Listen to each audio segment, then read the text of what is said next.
Hello and welcome to PGurus channel. On this auspicious day of Ganesh Chaturthi, a warm greeting to every one of you. As you can see behind me is Lord Ganesha and the Ganesha Chakra, and it is my honor and privilege to invite two stalwarts to this program today, Sri Mohandas Pai ji and Sri Sridhar Chityala ji.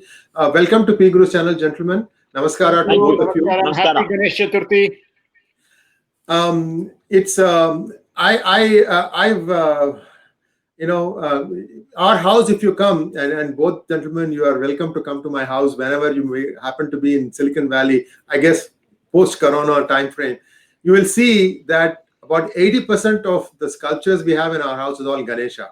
I mean, we are very big believers of Ganesha, remover of obstacles, and may any obstacle in your life be removed. Just pray to Lord Ganesha, and He will take care of the rest. So today's topic is a very important topic, and as of before, I'm going to request Sridhar Chityala ji to have a fireside chat conversation with Sri Mohandas Pai ji. Viewers, please send in your questions. We will take them up after about 40 minutes of discussion. The remaining portion will be for questions. Thank you very much. Over to you, Sridhar ji. Thank you so much, Sri IRG, and we are looking forward. Thanks, Mohan. Looking forward to another session. Thank you, Sridhar. Thank you. Okay, so we're just going to, this is a very interesting topic in terms of what's happening around the world. A world today besetted with a number of issues and challenges, ranging from security threats caused by regional tensions, local tensions, global tensions, threats caused because of domestic issues, and threats caused by jihadism.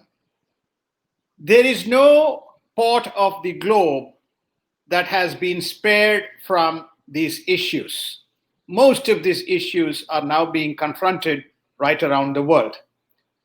If you take Russia, Russia has some tensions with Ukraine and Crimea that cascades itself into Europe. Europe has issues because of tremendous asymmetric assimilation of people, and it's still a monetary union rather than a total integration of various nations. So there is various kinds of issues that are propping up. Then you come down to Asia, you have conflicts in South China Sea, you have conflicts in the Himalayan kingdom area. Then you step into Middle East, then you have in the Middle East tensions between various countries of different faiths, jihadism threats, and last 10 to 12 years has seen tremendous kind of polarization in the region. Then you go up to South America, you have issues that pertain to socialism and the last remnants of communism impacting the people. Then you come into United States, the US has always been a global player and it has got its hand in a number of regions. But now, particularly post-COVID, we have seen some domestic issues caused by various factors, including the demographic shifts as well as impact caused by asymmetric imbalances in per capita. So you're seeing social tensions. So we have a potpourri of issues, including South China Sea, where you have 19 different nations trying to fight. So the question is, what are the key drivers of some of these tensions, and how does it influence India and US in terms of the current issues? So I think that's the topic of the discussion. So I'll let Mohanji start with what he thinks are some of the drivers, and then we'll carry on. Sridhar, that's an excellent introduction. Thank you very much. Sridhar, if you look at the world today, we have to go back to the post-Second World War world. Post-Second World War, we saw the destruction of Nazi Germany, fascist Italy, and then we saw the rise of the Soviet Union and the Iron Curtain and the Cold War. Immediately after the war, we had China becoming free in 1949. Mao took over, started the Korean War because North Korea was to be a satellite, and there was a North Koreans coming into South Korea. America got involved, and then there was the Soviet Union. So for many years, till the fall of the Berlin Wall and Gorbachev coming with perestroika, there were two superpowers, the Soviet Union and the United States. When Reagan started spending money on the Star Wars program, he effectively made sure that America had a great advantage, and America spent his way to becoming the sole superpower, and the Soviet Union collapsed because of internal contradictions. The Soviet Union, as a military power, was never the equal of the United States as an economic power. Militarily, they had their missiles, they had their hydrogen bomb, they had everything else. So there was a, what do you call it, a piece of terror. There's a balance of terror between two big powers who could blow each other up and the entire world to smithereens at any point of time. You must remember Pugwash and all the scientists putting up the clock. So I think after the collapse of the Soviet Union, you came to a strange world where after a long time, America had no enemy. There was no enemy for America till you had 9/11, and suddenly you had the jihadis come. And the jihadis coming again goes back to the Cold War, where Soviet Russia came into Afghanistan to prop up a communist regime. And there, America saw a way to go after them and promoted this Mujahideen, jihadis, to go fight them. And Afghanistan has been the graveyard of conquerors ever in its history. It's a very difficult place. The British found out to the chagrin that you could not conquer them, and it's very difficult. The only person who conquered them was Ranjit Singh. You must remember that. Ranjit Singh conquered Afghanistan and they ruled it quite well. And there's a very big story. You must read the book Ranjit Singh by Kushwant Singh to understand what a great king Ranjit Singh was. The Sikhs were great people and are still great people. So then you saw the Soviet Union go down, and the remnant of the Cold War there of Mujahideen and jihadis coming together as a different story. So then we saw the rise of China. Deng Xiaoping was very pragmatic. He opened up China and he said that China should confine itself to its own economy. And the Chinese grew the economy and they did extremely well. No large country in the world in a matter of 30 years had built an economy of the size that China did. They grew at 9.5% for 35 years continuously and grew their economic power. And China is well on the way to becoming a great power. You'll remember, go back to history, there was something called great powers in Europe. Russia, the Habsburgs, Germany, France, and Great Britain were called the great powers. And the United States was not a great power at that point of time till the First World War and then the Second World War, when Great Britain declined totally. So China has come up, and China and the Xi has taken on the role of a hegemon, first in the South China Sea, and then to the Belt and Road Initiative. The Belt and Road Initiative was essentially done to project Chinese economic power and to build a supply chain of raw material to feed China, because the Chinese said, we are going to be a great power, we are the Middle Kingdom, and we have to have a right. Because the Chinese, being a communist regime, always had the suspicion about the United States, which always said globally it was stand up for democracy, but supported dictatorship in many parts of the world. There's a contradiction of American policy. I don't know, with pragmatism, there's a different story. So today, when you see the world, what do we see? We see a Russia that is not a threat anymore, I think. It has its nuclear bombs, it has its power, but economically it's not a threat. It's become a small economy. We see a China, $15.5 trillion in nominal GDP, $29 trillion in PPP, the largest economy in PPP. And we see the United States without an enemy, suddenly discovering China after Trump to say that the Chinese are hollowing out the American economy. Much of American manufacturing has been exported. Much of America is, getting more and more dependent on China. America is a great country, but China is now defending. And Chinese are spending $1 trillion in the Belt and Road. They've taken over Africa, much of Africa. They've taken over Pakistan, which has become a colony of China. Because remember, Sridhar, when great game was going on between Russia and Great Britain, and India was at the scene, the Russians were trying to get a warm water port from Siberia, but they didn't succeed because of Great Britain. And China has now succeeded in building a port in Gwadar, building a port in Myanmar, getting a port in Sri Lanka, in the Maldives, and having a ring of pearls or whatever it is around India. And they're trying to control the sea lanes. Great Britain showed the world, as also the Portugal, Spain, France, before them and the Netherlands, that those who control the ocean lanes can control traffic, even though now, it's come down a little bit because of digitization. So China wanted to make sure its ocean lanes are protected, and it wants to project itself as the blue water power. And so China took over the South China Sea, which is a disputed territory, based on old maps. And International Court of Arbitration has said, if I'm right, that they don't have the authority to do that. And ASEAN is in turmoil. So you see a world today where you have the United States trying to make sure that China does not become a hegemon. The United States trying to make sure the sea lanes around the South China Sea are available for everybody. You see Australia getting very concerned about the Chinese incursion, South China Sea. You see Taiwan trying to remain independent and buying more US arms. You feel Japan being threatened by China again, because Japan is economically dependent on China. And the Japanese are trying to arm themselves and possibly amend their constitution, which was the pacifist constitution after the Second World War, put into Sure. place by the Americans. And then you see in Europe, America in retreat from Europe, and you see the Russia, go to Crimea and face all the sanctions. But people forget Crimea was given as a gift to Ukraine after the Soviet Union came into being. There's a history behind it, and you must not forget the Crimean War. I think people should read history before they pass judgment, because historical things still remain. And then you also see in the Middle East, suddenly there is a kind of a different kind of a fight, because the Middle East was unstable for a long period of time because of Israel and Palestine.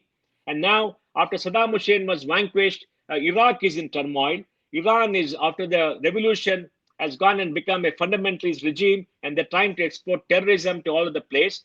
And the Saudis, who are promoting Wahhabism all over using money after the Mujahideen started attacking Russia, they are now becoming more pacifist with a new prince who's trying to reform. The UAE has signed up for a peace treaty or a peace agreement with Israel. They're trying to make peace. And suddenly Saudi Arabia and in the Middle East, you are seeing the UAE trying to grow their economy and keep away from all the turmoil there. And you see another big caliph coming into being in Erdogan. Erdogan has been there. He's taken Turkey behind, backwards, because Turkey has become a secular republic after Kemal Ataturk took over in 1921 or so. And he wanted to bring him up, because remember, Turkey was called the sick man of Europe, long ago. Now Erdogan wants to reface the caliphate. So you see the world with America and China, India somewhere in between, the whole of Asia uncertain today, and you see Russia in decline and trying to keep itself together, and you see the Middle East, Erdogan coming up, and India, Saudi Arabia, and the UAE being together, and Pakistan, a colony of China, because the Chinese are taking over the economy. They owe a lot of money to Pakistan, then using terrorism to go against India. So jihadi terrorism, China and the United States, and the Middle East, Erdogan trying to foster some kind of a revival of fundamentalism, and Russia in decline. This is a security arrangement. And on all of the place, there are minor fights. You have a military takeover in Mali a few days ago, and you have, in Venezuela, under the Monroe dictates, right? Monroe regime or Monroe doctrine. The Monroe doctrine, you see in Venezuela going uncertain, South America, a little bit of turmoil.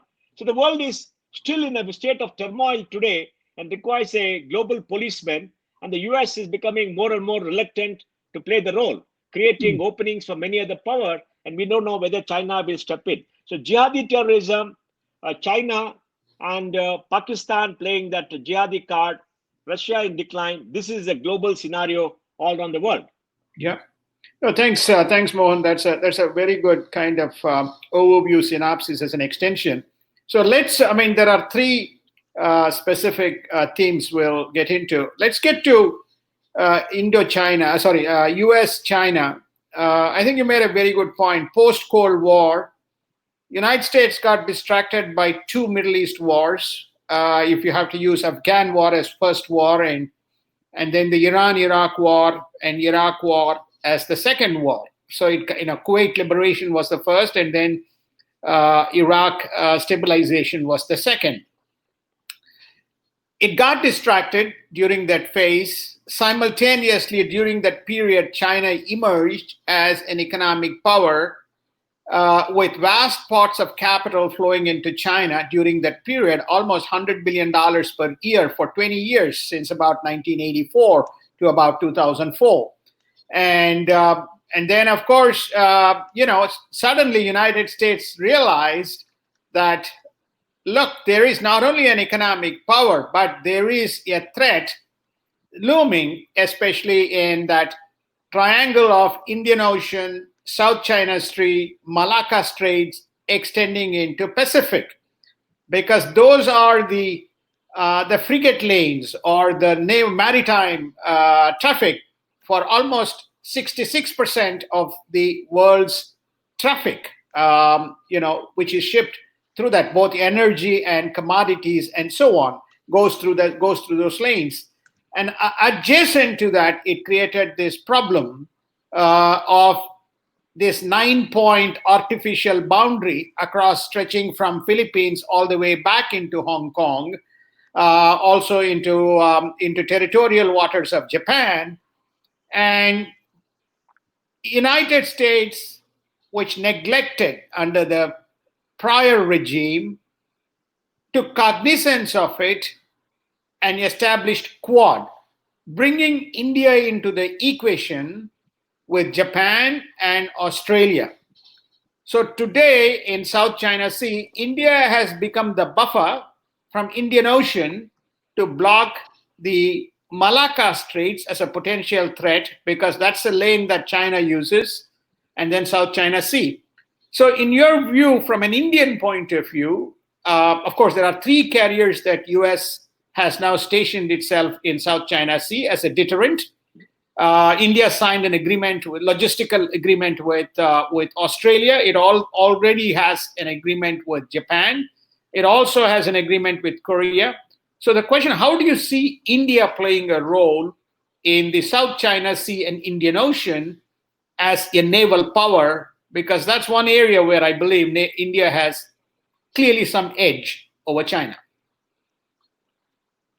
Well, I think in the Indian Ocean and in the Indo-Pacific, India does have an edge because, India is at the heart of the West and the East. Between Africa and China and Japan, India is right in the middle.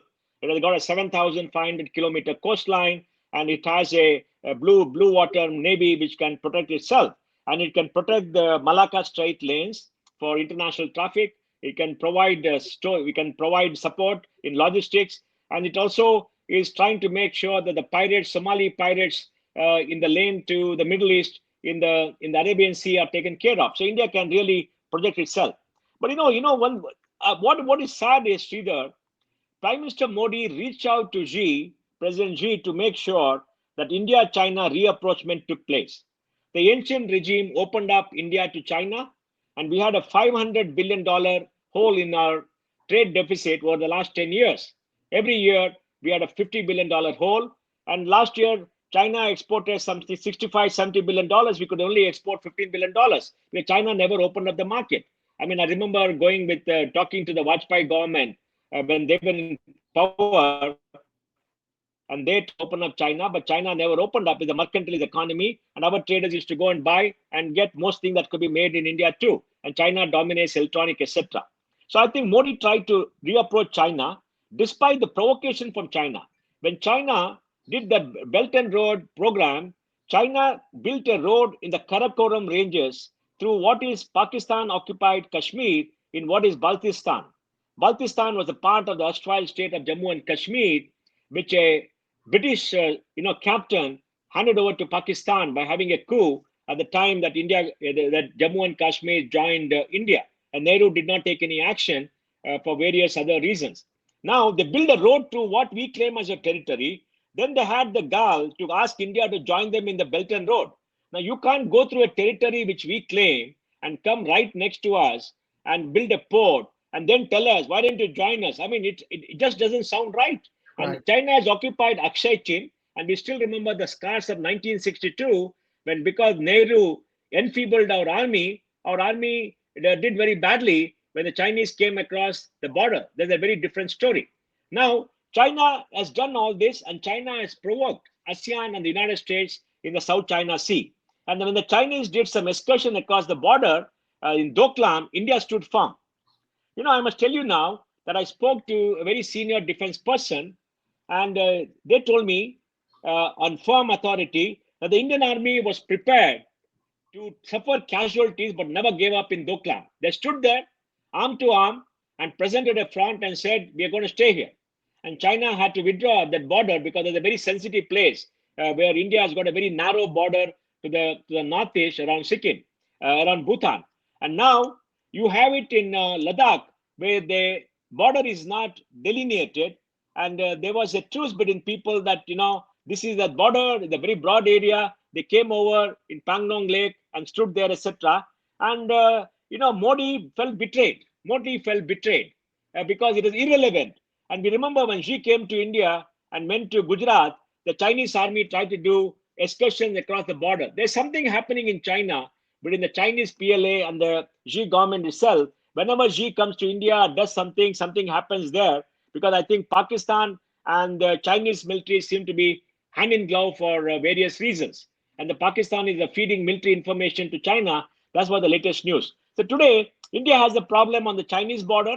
4,500 kilometers are not delineated. They're not settled despite 70 years of independence, 70 years since China was founded. And we had multiple talks. We keep having the talks. There have been many occasions. And, China has now in South China Sea does something which is threatening everybody else. So today, relationship between China and India is not very good. And India will be prepared to defend its border. Its army is there on the border. And all along the Chinese border, India has raised some 7 mountain regimes, mountain regiments to protect itself.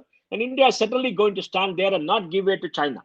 So suddenly, China is created antagonism to itself by doing this very silly thing of going across a border which is not delineated, which could have been left alone. Because China has got enough challenges in the South China Sea to do that. It's got enough economic challenges. And it is a great power. It is a great power.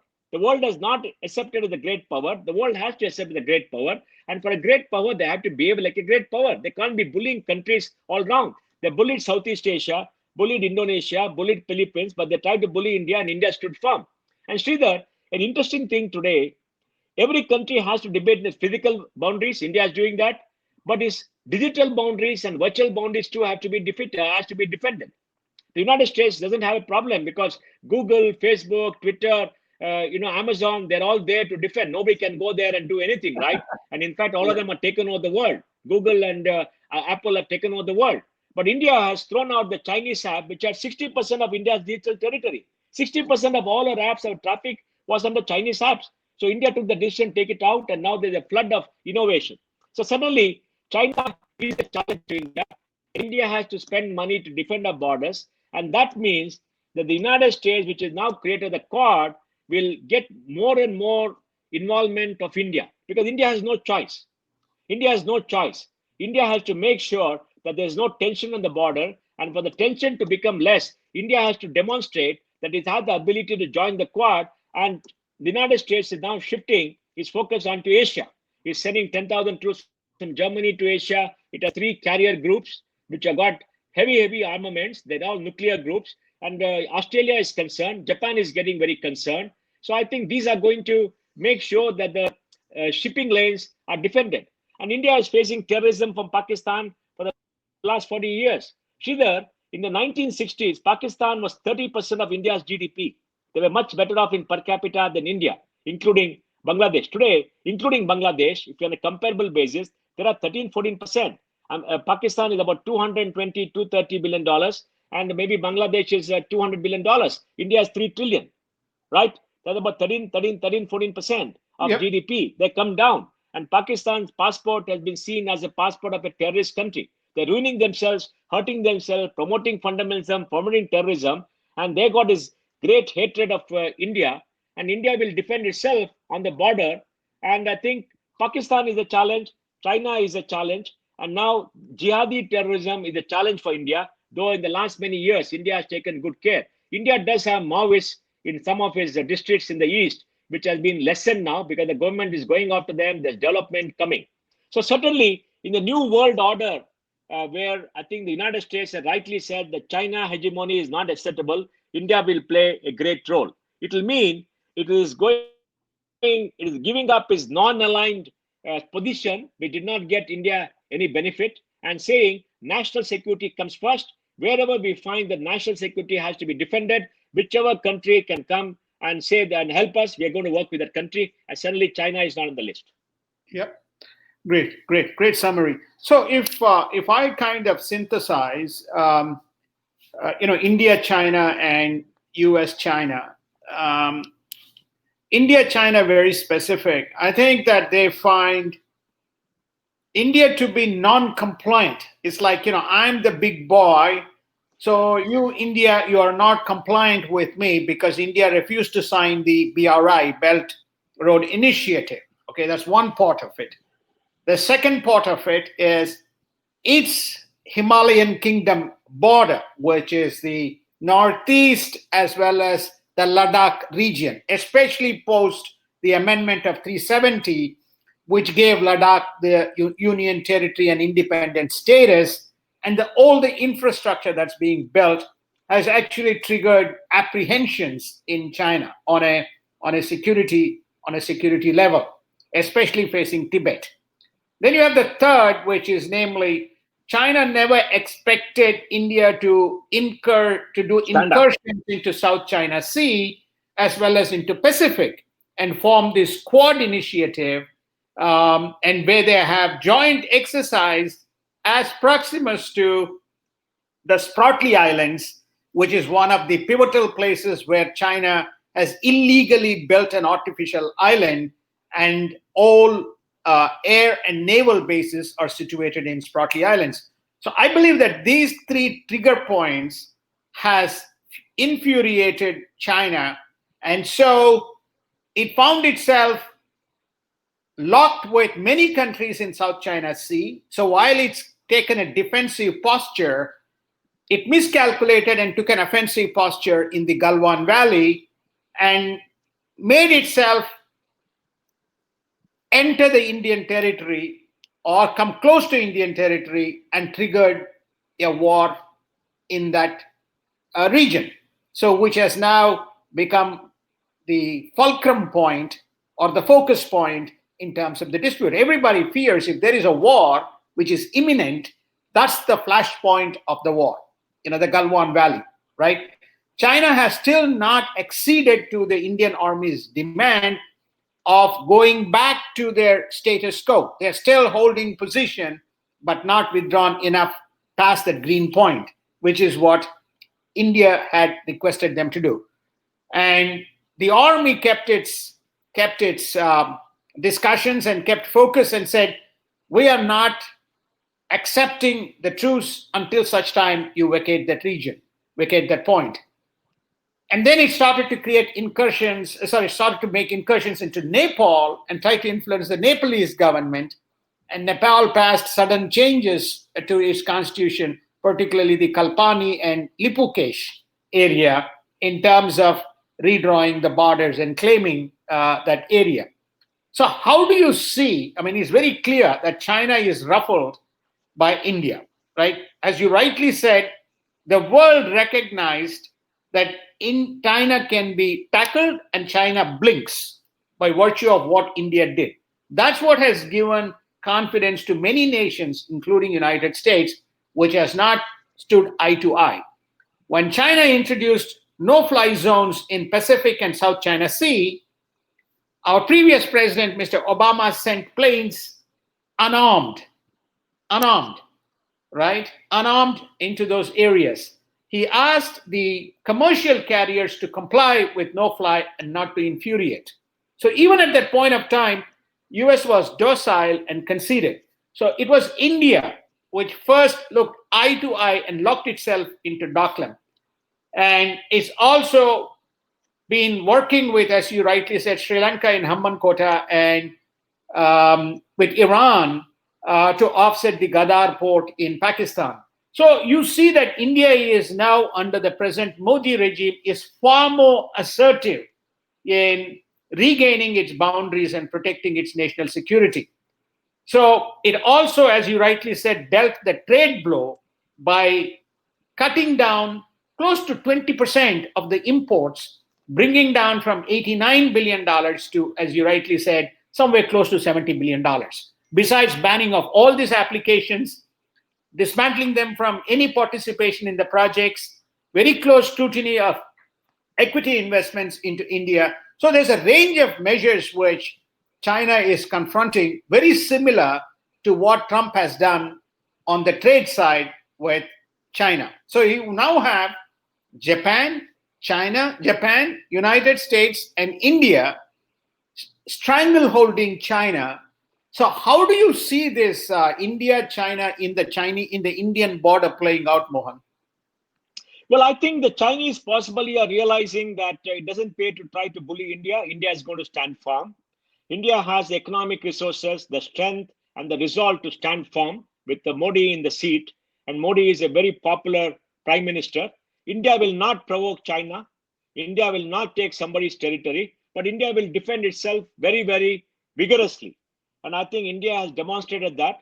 And the Indian army has been given a free rein to defend Indian territory, whatever the cost.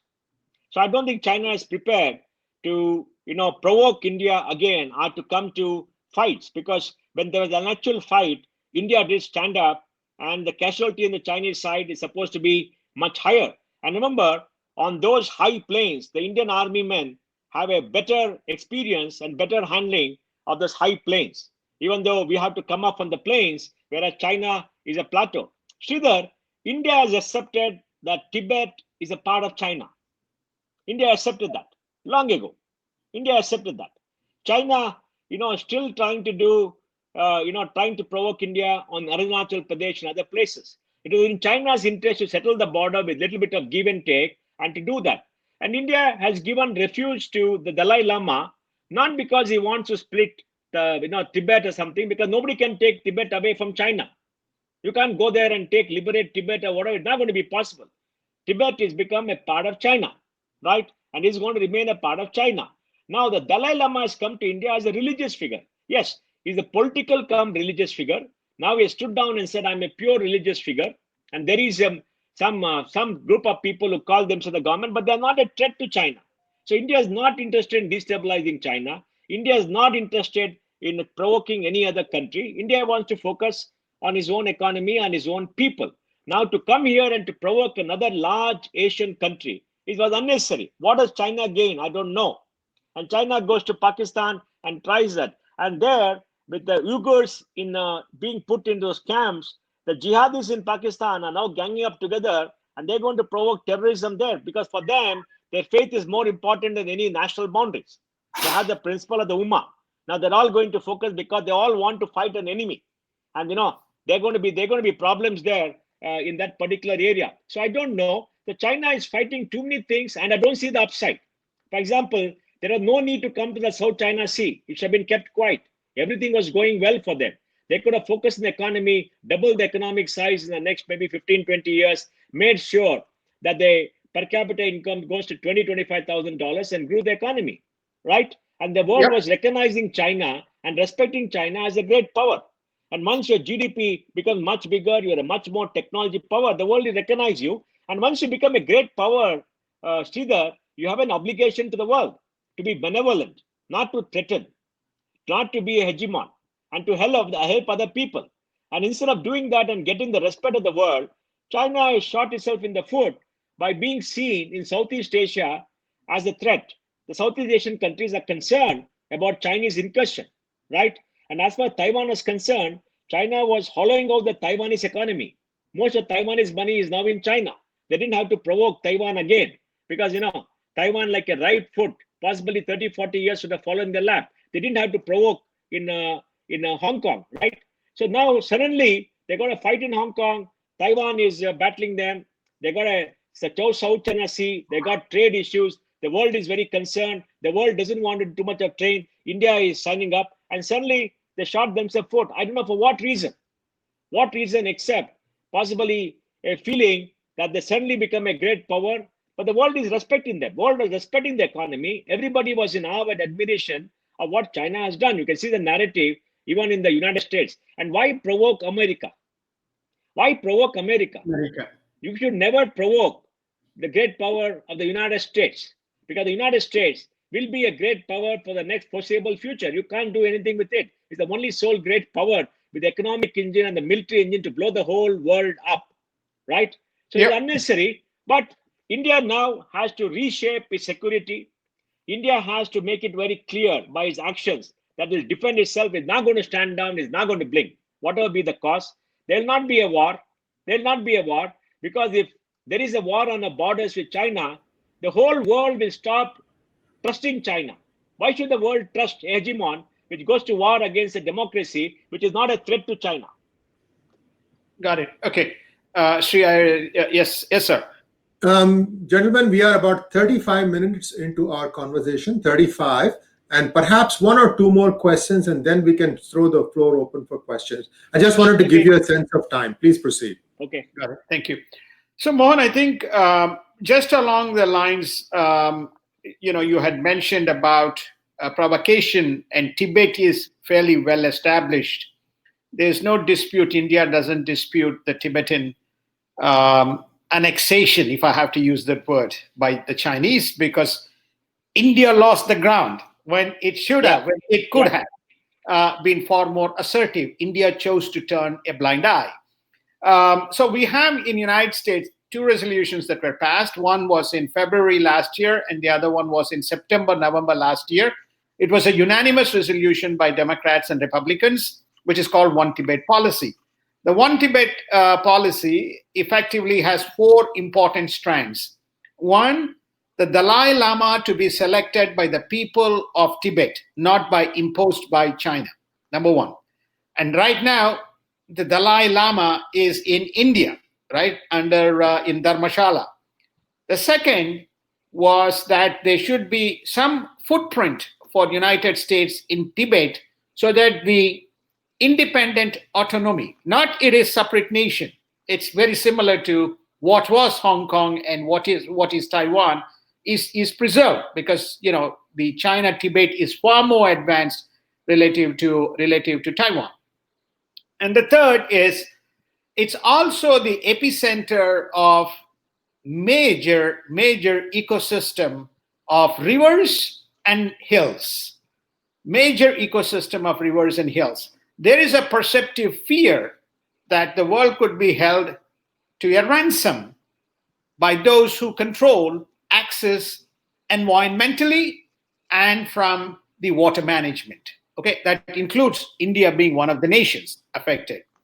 And fourth is obviously to be an arbitrator around the region because of the sensitivity. So these were the four essential principles: autonomy, Lama, ecosystem, and having somebody who is a deterrent for preserving what is left. I mean, there is a great ethnographic, what I call suppression and mix, that has demographic shift that has occurred. Today, there's only about 6 million Tibetans, about 7.5 million Chinese have been infiltrated or have been transported from mainland China into Tibet. But this One Tibet policy also causes concern to China, and India is the buffer for United States, right? Because of the strategic position where India is in.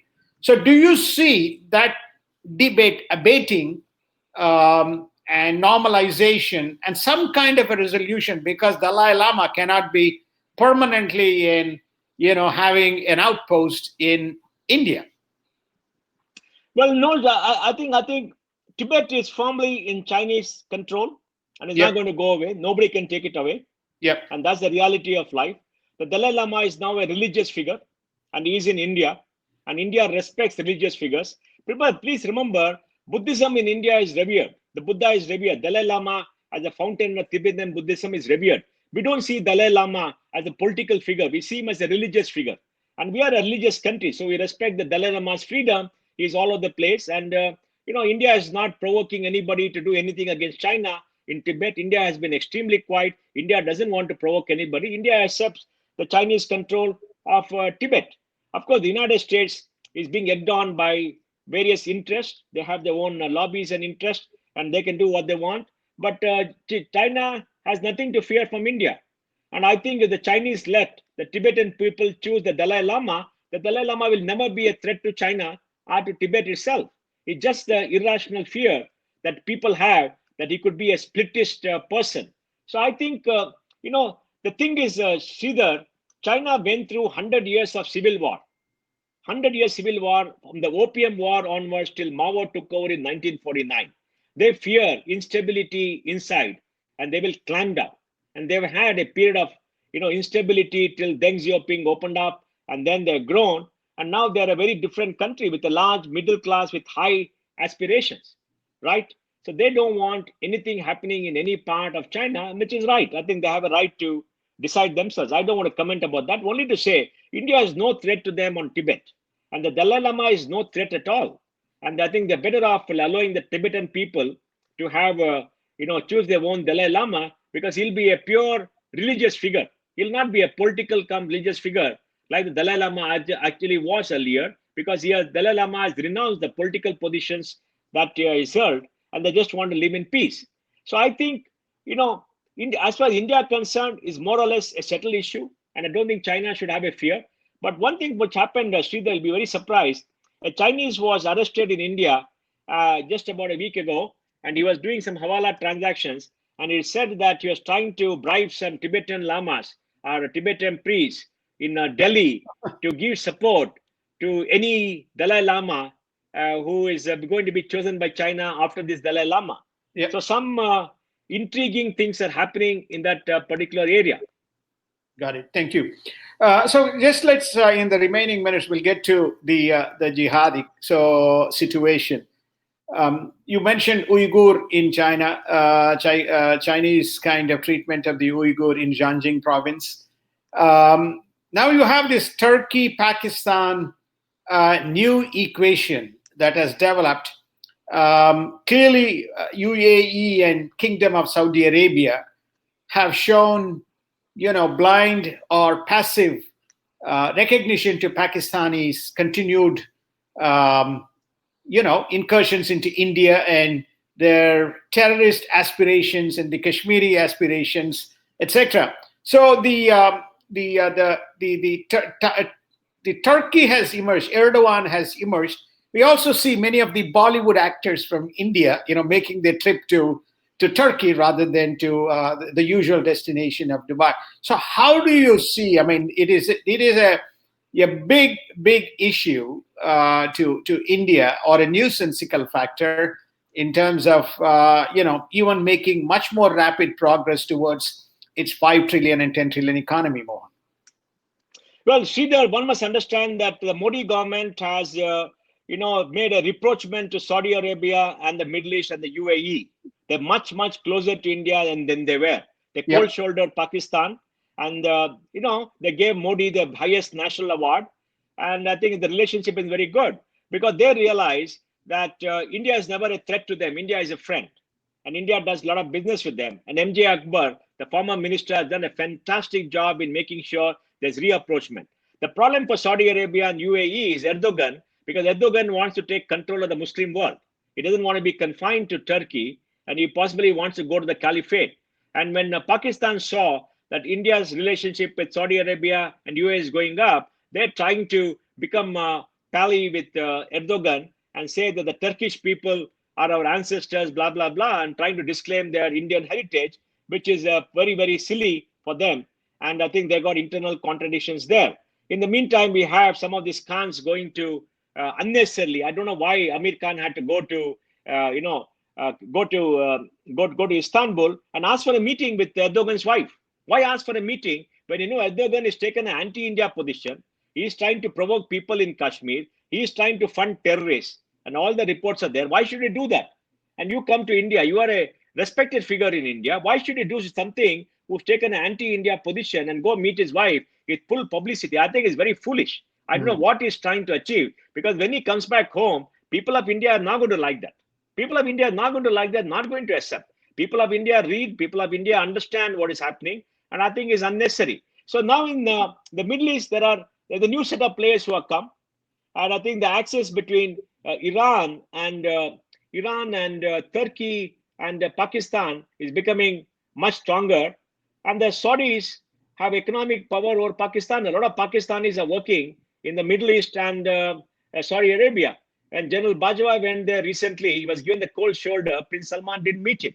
And I don't think it's good for Pakistan to have antagonistic relationship with Saudi Arabia and UAE, who have supported them all the while, invested in them, and helped them a lot. So I think, the Pakistanis are not understanding that, they have to be very careful when they deal with the Middle East and not to get involved in that part of the Middle East. And Erdogan is losing political power there. I mean, I think in Istanbul, they have a new mayor, or the people are turning against him internally. So I think the whole thing is under stress. But what is good is, Sridhar, India and the Middle East and Saudi Arabia, the GCC, have enhanced the relationship considerably. The GCC is investing in Reliance Jio. They're trying to invest in the big refinery of Reliance, and they want to invest more in India. So India will be a natural source of investment, and the relationship is only going to flourish. And India is a large buyer of Middle Eastern oil, and at a time when oil consumption is not going up, American oil is becoming dominant in exports too, or trying to become a larger part. You have to keep your customers together. So it's very interesting what is happening, but I think India is doing well in its diplomacy in the Middle East.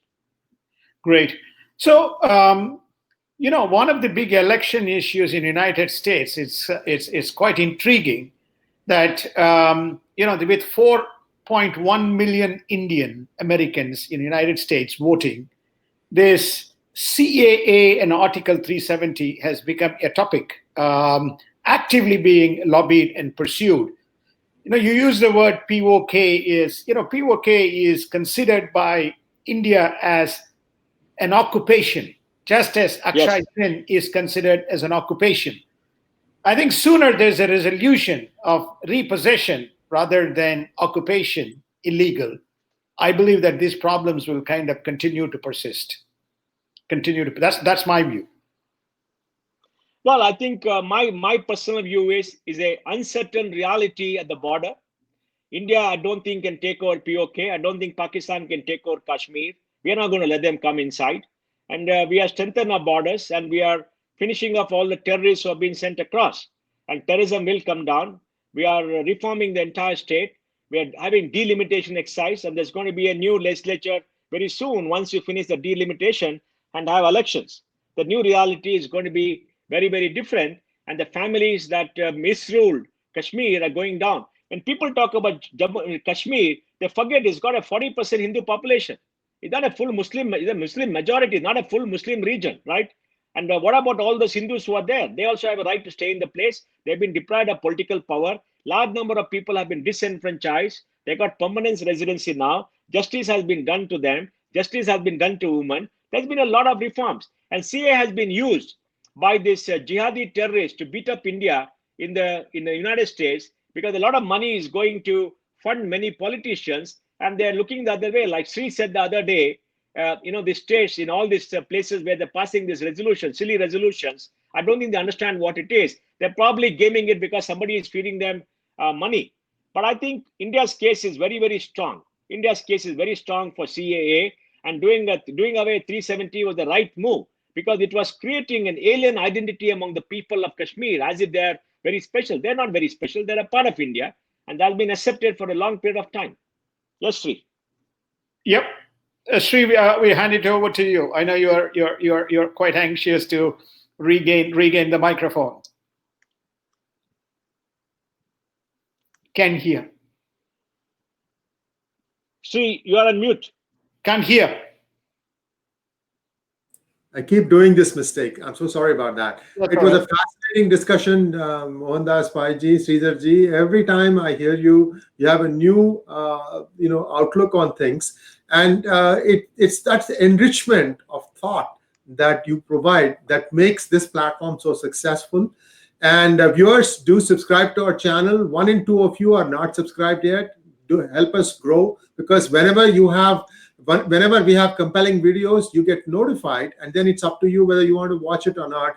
But at least you don't have to go seeking for new videos to our channel. The video channel notification will come to you if you subscribe. There is no other commitment involved in this, and I hope that you will heed my request and make us even more powerful and make our voice heard even more. So now let's go to some questions. The first question is for Sri Mohandas Paiji, Santosh Prasad wants to know, sir, please explain more details on the new Islamic cooperation between Turkey and other countries and how this will impact India. You see, Turkey has been a secular republic till the coming of Erdogan.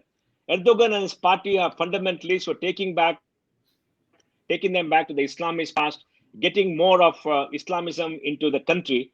There's a separation of religious power earlier under Kemal Ataturk and the earlier rulers, and is rather sad because Turkey was the first modern Islamic republic in the world after the First World War. And you must remember that Greece had come and tried to conquer parts of Turkey, and Kemal Ataturk got his defeated army to fight back and regain the country. It's a big, big history. And the Ottomans have been the dominant Islamic power for about 600 years. They ruled Mecca and Medina. Saudi Arabia, the entire Saudi Arabian peninsula was under their rule. Most of the Middle East was under their rule. They were the hegemon for a long period of time, and all the countries there remember all that. Erdogan now wants to establish Turkey as a power, and there he's trying to usurp the role of Saudi Arabia, which is the country which looks after the two holy mosques. And I think as the keeper of the two holy mosques, they have a special role in the world. And the Saudis always consider themselves to be the fulcrum and the heart of the Organization of Islamic Countries, and funding a lot of them very, very generously. Now, this is a fight for power of the Muslim world. And Iran, which is the Shia against the Sunnis of Saudi Arabia, is trying to align with Turkey, who are, I think, largely Sunnis again, but they don't care about this. And I think trying to do that. And then Pakistan, driven by the hatred of India, is trying to play ball with Turkey and go against Saudi Arabia and the Middle East, who have been helping them for a long period of time. So it's all driven by the trust for hunger, trust for power by Erdogan in Turkey. So I think new alignments are taking place in the Muslim world.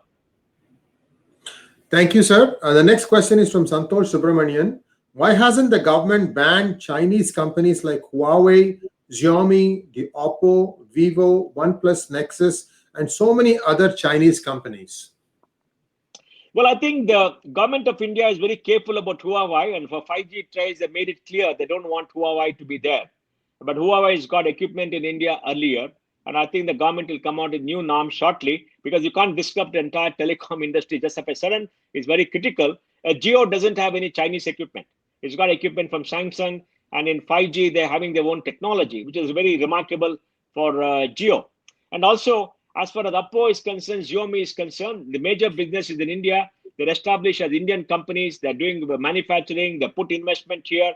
They're treated like an Indian company, because we have a phased manufacturing program. The imports from China will come down. And many of them are saying we are an international company. Don't consider Chinese companies. We are manufacturing here. And India's policy is very clear. Anybody who comes to India, sets up manufacturing, manufactures there, has large value addition, will treat you fairly. But if you're just trading from China and trading from outside and not manufacturing here, that is something that will not be able to do. And India has to now encourage other manufacturers. So we got a phase manufacturing program, and the Samsung is coming. India has ruined its electronic industry for a long period of time. There are no big Indian electronic manufacturers, because the electronic industry is based upon a supply chain and suppliers group. And if you don't have all the component makers in your country, you're not going to grow that industry. Now the component makers are coming together, the Taiwanese are coming together, and the Indian companies are trying to have collaborations. Indian companies are trying to grow. Hopefully, I think we'll have an Indian industry, and we still have to consider Oppo and Xiaomi as Indian companies. Thank you for that clarification, sir. Many people kind of tend to paint everything as one entity. I think you have made a very distinct, separation, and that is important to know. You cannot just like that, throw everybody baby with the bath water, because there are consequences to that. Thank you so much. The next question is from Pawan Kumar Singh.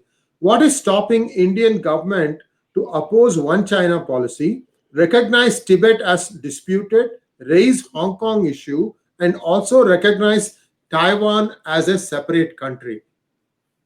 I think the Indian position right from 1949 has been a one China policy. You'll remember that the Indian government under Nehru supported China's bid for a Security Council seat, even when China crossed the border and had a war with India in 1962. And China has been promoting insurgent groups in the Northeast. They've been funding them, they've been giving money, they've been giving arms, and they've been promoting communism in this country, interfering in internal affairs. But we have always stood firm with China.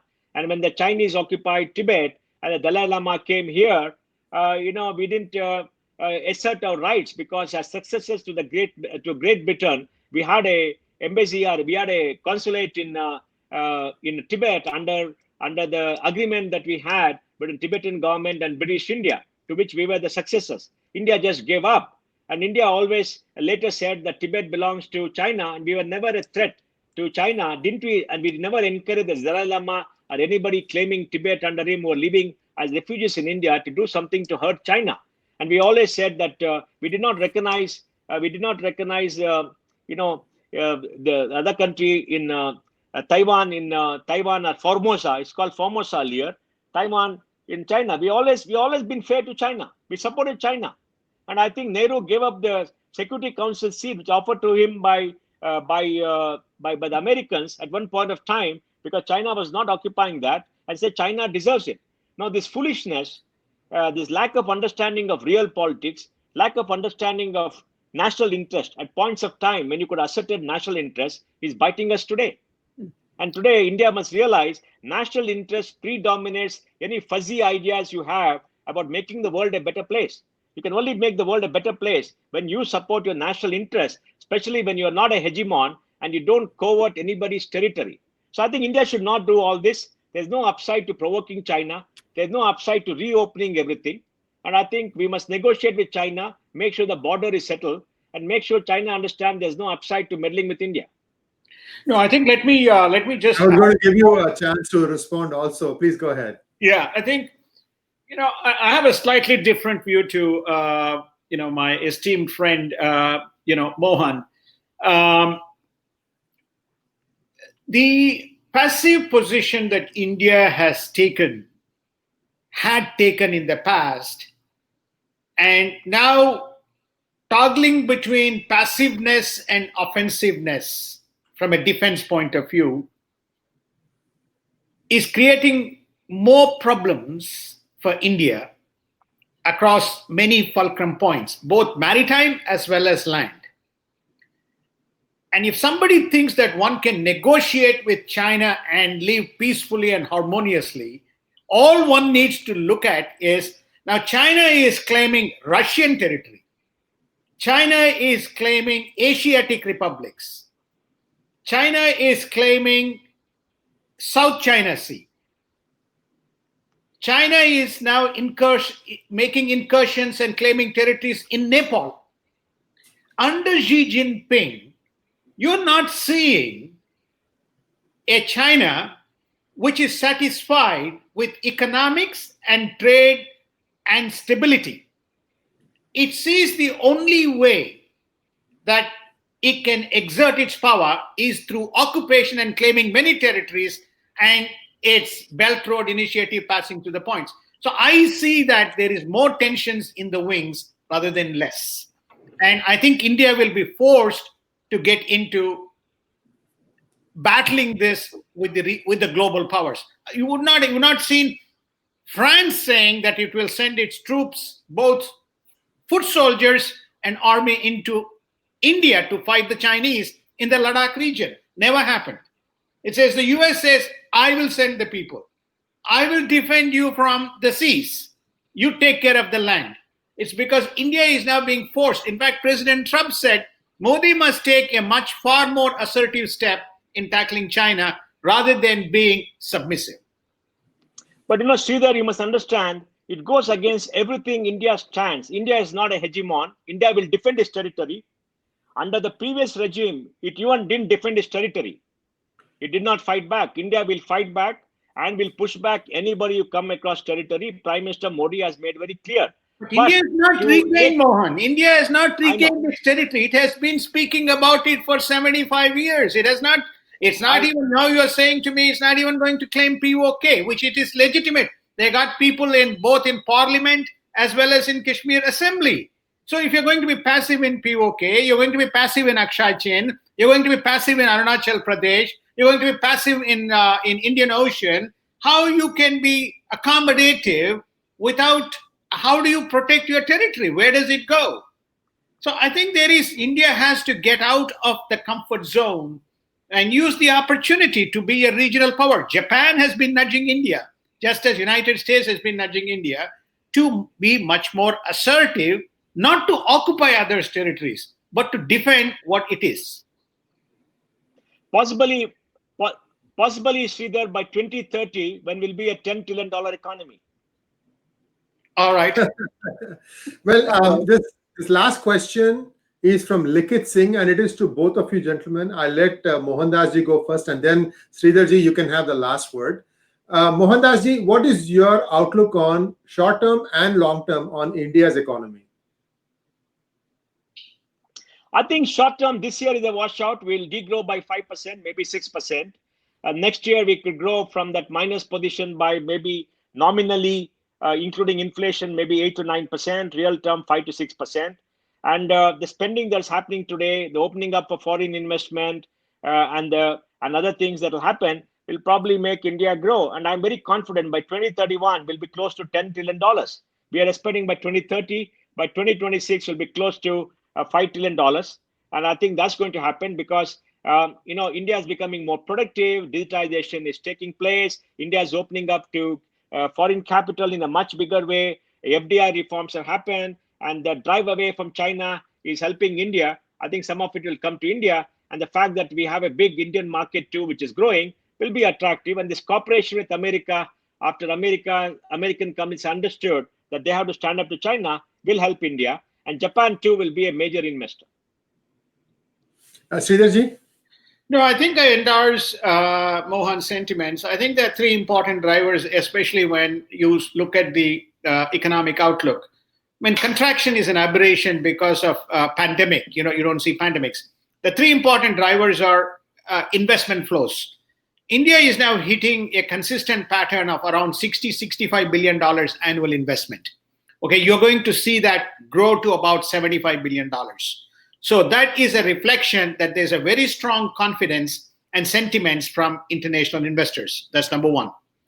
The second important driver is that for the first time, there is a very important, significant strategic shift into local manufacturing. So India is going to emerge as, at least in 5-6 sectors, starting with pharmaceuticals, and mobile and the solar, a very large manufacturer for both export as well as consumption. The third, notwithstanding the fact that there's been a lot of criticism, the manufacturers, the foreign manufacturers in India have demonstrated their nimbleness in terms of retweaking their what are not on the upside supply chain, but downstream distribution chain. You take the Korean and the Japanese manufacturers. When they had to shift the distribution of the cars, Korea started to shift the Hyundai cars manufactured in Indian factories, to the Middle East as well as to Southeast Asian destinations. It's a demonstration that the manufacturers who are more mature are able to retweak their upside and downstream supply chains to accommodate, which is a very significant seismic shift in terms of economics. So to me, when I look at those three factors, investments, manufacturing, and the ability to play in the value chain, is a demonstration that India is evolving, notwithstanding all the challenges of being a dysfunctional democracy. It is a dysfunctional democracy that you see some progressive changes. Right? So I find very positive. It's only a matter of time whether you hit your 5 trillion by 2026 or 2027, but the acceleration will be quite rapid from that point onwards, to my friend's point, which is it'll reach the 10 trillion faster than it reached the 5 trillion. Thank you once again, gentlemen, for a fascinating fireside chat. And we have covered a lot of ground. A lot of things that have not been apparent to us has also been uncovered by Sri Mohandas ji and Sri Sridhar ji. Very incisive discussions on economy, what the way forward should be. And I look forward to having you both gentlemen back on this channel very soon on a slightly different topic. I think you are striking a chord, because there is, if you take any TV conversation, there is not enough time to make a point and then back it up with facts and let the viewer make his own, draw his own conclusions. And I believe you've done that job with aplomb. Thank you very much. Namaskaram to both of you, and we hope to Thank you. see you back with us Thank very you. soon. Namaskaram. Namaskaram. Thank you. Namaskaram. Thank you very much. Thank you. Bye bye. Thank you.